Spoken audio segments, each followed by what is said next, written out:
Train को चलते चलते 2 दिन हो गया। हम कहाँ पहुँच गए वो तो मालूम नहीं है अभी।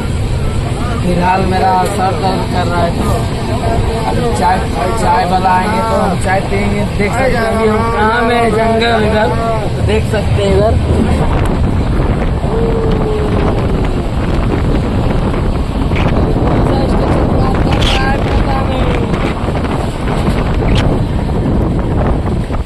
तो फिलहाल चाय वाला भाई आएगा तो चाय पियेंगे, तब तक के लिए बाय।